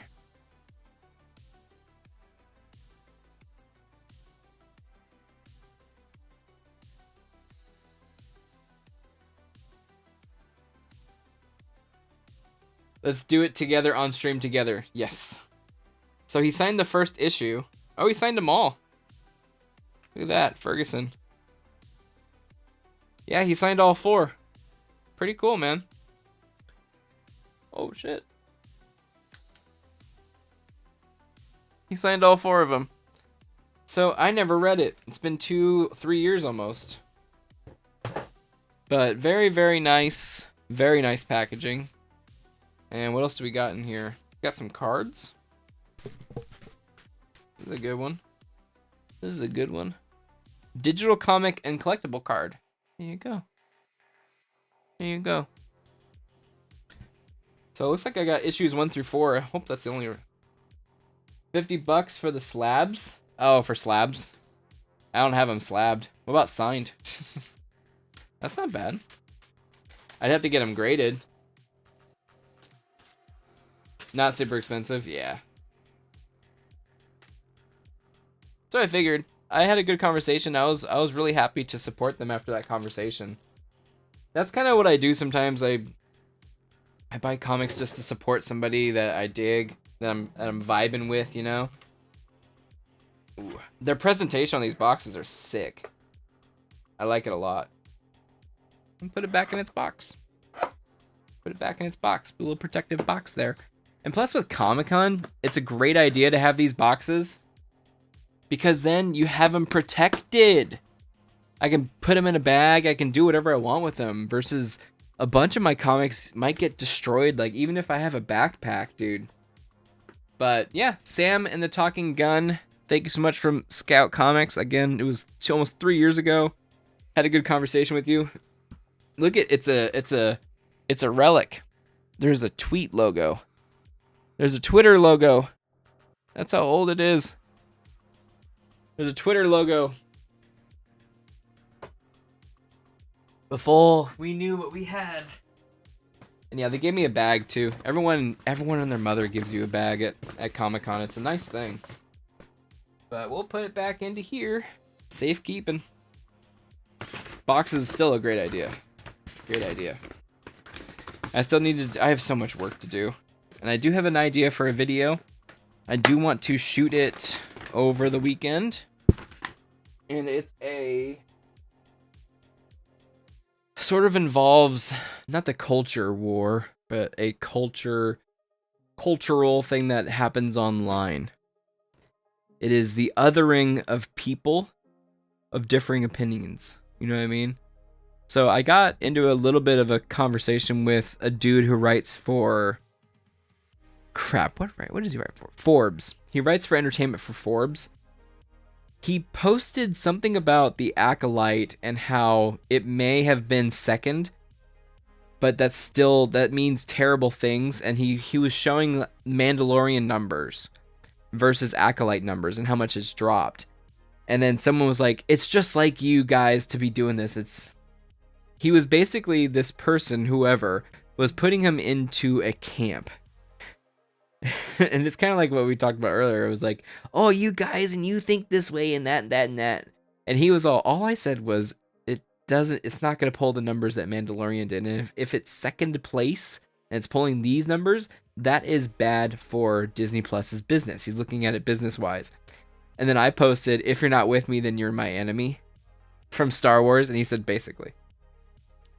So I kind of want to talk a little bit about that and every time I've gotten into it, especially in the battlefield of Twitter, it's always been a discussion of the content or the movies, and I've never talked badly about the person who has the opinion. So even the creator of Gargoyles, I got into it with him, and people were bagging on me, and I said something to him. I'm all like, he was like, it was fun. I'm like, we need something a little bit more than just it was fun. There needs to be actually a cohesive story, some characters, something to chew on. And I was hoping that he would at least see that. You know, he created Gargoyles. He is a writer. He's a creator. So I was really saying, like, you guys deserve better. And they started jumping. It's not really anything to brag about. Still, he created something, and he is a storyteller. So I was hoping that he would at least be like, yeah, this is good, but man, we know there's something to work on here. You know, this needs to happen there, that kind of thing. There needs to be some critique, but I think he may have been just so... For him, it might be business. Disney, Gargoyles might be business. There might be a new Gargoyles show, actually. I think I heard that he was trying to do. Or, yeah, Disney Plus numbers for the Acolyte, yeah. It's nothing to brag about, exactly. And I think that was the point that Eric was doing. He was like, these are nothing to brag about. Being second place, but then having these numbers, that's terrible for the streaming platform. That does not mean good things. But I remember when the Marvels came out, it was such a big deal, and I swear that if you didn't like the Marvels, you were every ist and phobe in the entire book. And I'm just like, dude, you fans deserve a better product. You do. You deserve a better product. And you're customers. I will always say, you guys are customers. You're not consumers. You are paying customers. That's the thing. That's the difference. And if you don't like the product that you have been given, which the product is entertainment, then you can voice your opinion on it. Especially storytelling. If there's ways to improve the storytelling, let's talk about it. But nobody was interested in that. Nobody was interested in the Marvels. Any discourse about it, they were saying that. And then I kind of jumped on him. He was like, it was fun. I'm like, we need something a little bit more than fun. And then every single person started jumping on me. You're every ist and phobe in the thing. I'm like, oh God. Like, really? I never understand why they say don't watch it if you don't even... Oh, yeah, if you don't like it, even though it affects their jobs. Exactly. If you don't like it, don't watch it. Peace. Where did they go? Where's G4?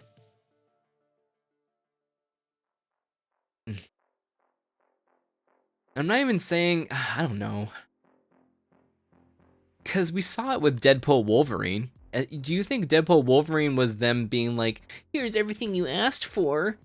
Give me money now. That's what I fear too. I think if you give the customer just a nostalgia slap, I'm really ready to move on. They need to do something. If they in Brave New World talk about back more, I'm just like gonna lose it. You don't have to be on Twitter. I don't. But I do enjoy the battlefield. I haven't gotten into it with anybody in a while, but just that interaction, just seeing that is what a lot of people's, even on my comments, dude, even on my comments, Brett, stuff that I post, people are like, you guys are doing it for this reason. You guys are doing, I'm like, what do you mean you guys? What do you mean you guys? Just because I don't like the Acolyte? I doubt any of those people who talked to me about Acolyte and how, you know, it was the best thing ever, blah, blah, blah. None of them watched my reviews on Skeleton Crew. I didn't see anybody saying it's worst thing ever. Because it was good. Like, there was heart in it, man. There was care. Ugh. It's kind of bare minimum. The overall story is kind of lackluster and it's just action and comedy. Yes, that's exactly what Deadpool Wolverine is. And I mean, you would say that there's some heart with Wolverine, but dude, we already ran through that arc. We already watched Logan. is there's something more to do with Wolverine than that same arc. It's been played out. The Acolyte it did further the Star Wars fatigue. It did. I am really ready for it to be moving forward with them, and if there's like Abeloth, if there's a deeper knowledge of the Force, but I always fall back onto it all leads to the sequels. There is a possibility too, by the way, since we are outside the galaxy with Ahsoka, with all of that, there's a possibility that they come back to the galaxy and time has passed, you know, because it's kind of like Interstellar to me. What if they've gone so far out that time works differently on the planet that they are? But I guess freaking what's his name, Ezra, is an older too. I don't know. I'm making stuff up. I was hoping that Ahsoka and Sabine can come back after the events of the sequel, and then be able to move forward from there. I don't think they're going to do that, though. I don't think they're going to do that. Star Wars fatigue happened because they were too afraid to do something. And they kept falling back on nostalgia. Don't get me wrong, season 2 had me crying. I remember watching it on my iPad while working, because I was working from home, and I was just crying at Luke being there. I'm like, yes, he's back. My hero. This is a story from the EU where Luke Skywalker encounters an alien race that had their own interpretation of the Force.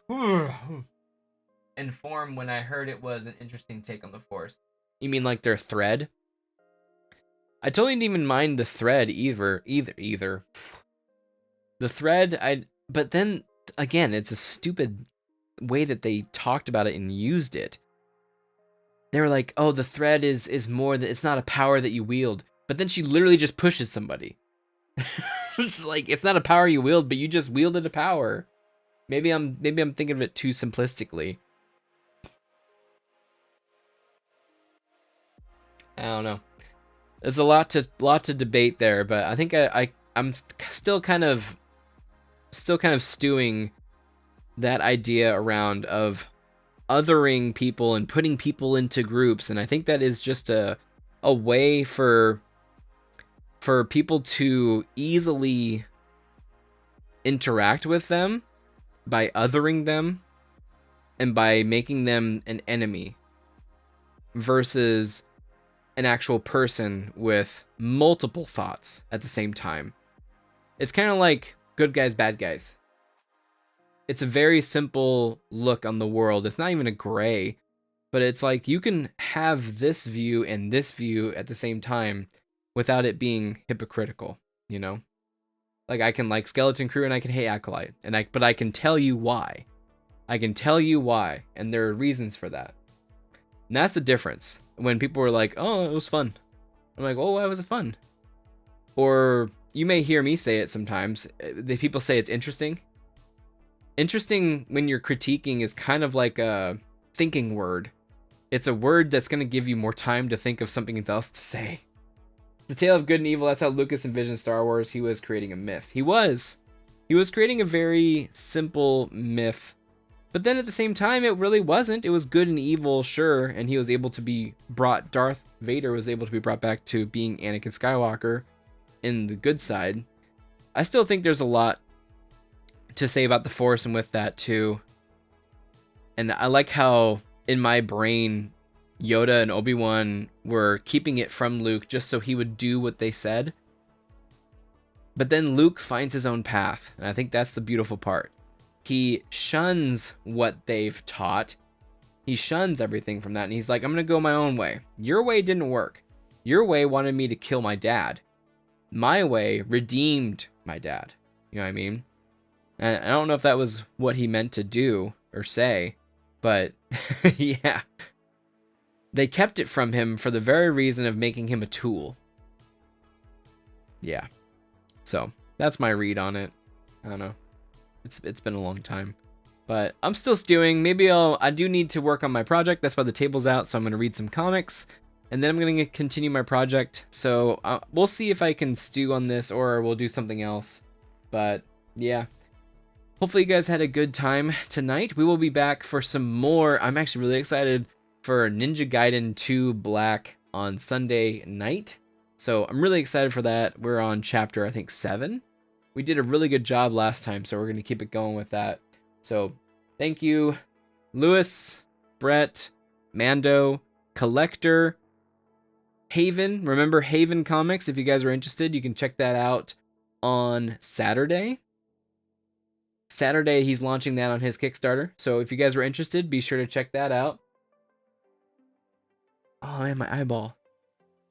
Isn't there a new Ninja Gaiden coming out too? Yes. So this is in a precursor to Ninja Gaiden 4 coming out, which is actually a co-production with Team Ninja and Platinum Games. So when we had the video, when we had the trailer, it looked a lot like Metal Gear Rising: Revengeance, which I freaking loved for the 360 back in 2013. So it looks just like that, and I'm having a great time with Ninja Gaiden 2 Black. Yeah, the recent one is a remake. So the one that came out last week that we're playing on Sunday is a remake of the 2008 Ninja Gaiden 2 that came out on the 360. So it's a remake, but it's basically the same game, just a retouching on Unreal Engine. It looks phenomenal. I'll probably do a review on the game when I'm done. You missed most of Sunday, no worries. Looking forward to catching more. Brett, dude, I hope you're well, man. No worries. Whenever you guys tune in, it's all good. I'll be here playing some games and talking some nerdy stuff and othering people. How dare you be a part of that group that you listen to them and have these things. So, yep, all good. Good night, Lewis. Good night, Brett. Like I said, Haven Comics on Saturday if you're interested. Oh, man. All I need is a good night's sleep. Take some... Oh my god, what's that stuff called? Melatonin. Get yourself some melatonin. As much as you can. No. Actually, smaller dose of melatonin, the better, supposedly. But also, good exercise, good food. Not a lot of caffeine at night, unlike myself. And you'll be just fine. So, thank you guys so much for hanging out. Like I said. Yep. Melanin? It's impossible. It's impossible. I can't. Actually, I can. Mine's just pink. So when I get too much sun, I'm just pink. That's my color. Oh yeah, I know, melanin. I don't have any. Like I said, mine's pink. So, like I said, I'm not white. I'm pink. I'm actually a pink. Good night. Hey, good night, guys. I'm too crazy. I'm going to go to sleep. I actually need to do dishes. We'll talk to you Sunday. Take care. Thanks for hanging out. Woo! Aragorn's a tracker hunting coons at night. Gimli swinging axes, but his aim ain't right. Legolas is prepping, shooting butts off logs. Harlan's painting toenails, yelling at the dogs. Saruman's a neighbor's always causing grief, scheming in his tower like a backwoods thief. With the swamp behind and the mountains ahead, we're just good old boys doing what Gandalf said. Frodo's carrying the ring and it's dragging slow, but we're marching through the mud with a steady flow. Of Arrakis, it's me, Shia, your beloved sandworm of the desert. Many people are saying Paul Atreides, little Paul Atreides. I call him Pesky Paul. He's Al-Mahdi. People are calling him Lisan Al-Gaib. Pesky Paul's calling himself Muad'Dib. He said, Muad'Dib, I'm a little desert mouse. Just a humble little desert mouse. And he is very tiny, I saw him. Middle-aged mutant ninja turtles. Middle-aged mutant ninja turtles. Middle-aged mutant ninja turtles. All of the shoes are from New Balance. The turtles used to battle all over New York. It was radical. Now they work late nights in customer support. It pays the bills. They would break dance in their teens, and now they use sleep apnea machines. Middle-aged mutant ninja turtles.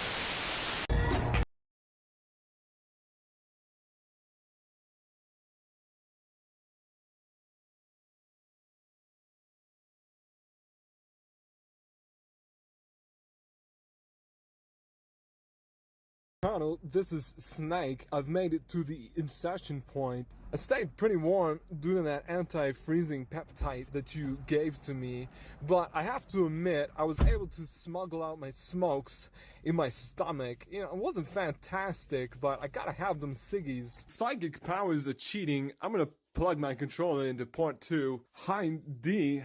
More like D. Hind. Ho! But seriously, what's a Russian gunship doing here? Big back, big back.